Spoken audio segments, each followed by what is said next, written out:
मी आज आपल्याला झिका व्हायरस बद्दल थोडी माहिती सांगणार आहे। झिका व्हायरस हा डासांमुळे प्रादुर्भावामुळे होणारा आजार आहे। या आजाराची प्रमुख लक्षणं म्हणजे चिकनगुनिया आणि डेंग्यू सारखीच आहेत। यामध्ये ताप येणे, अंग दुखणे, जॉईंट पेन होणे, त्याचबरोबर त्वचेवर लाल रंगाचे पुरळ येणे, भूक मंदावणे, थकवा येणे आणि खूप जास्त प्रमाणात घाम येणे ही प्रामुख्याने लक्षणं आहेत।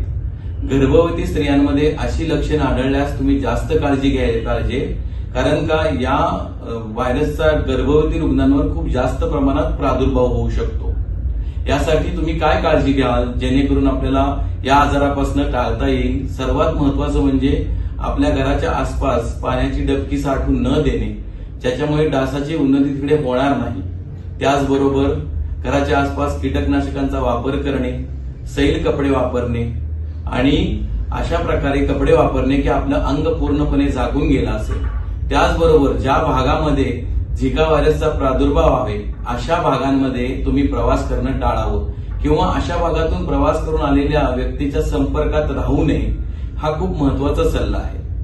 अशा प्रकारची लक्षणं आढळल्यास तुम्ही ताबडतोब जवळच्या दवाखान्यामध्ये जाऊन आपल्या वैद्यकीय डॉक्टरांच्या सल्ल्याने पुढील उपचार करून घ्यावेत आणि कसल्याही प्रकारे अशी लक्षणे असल्यास घरी वेळ घालवू नये, असाच माझा तुम्हाला सल्ला असेल।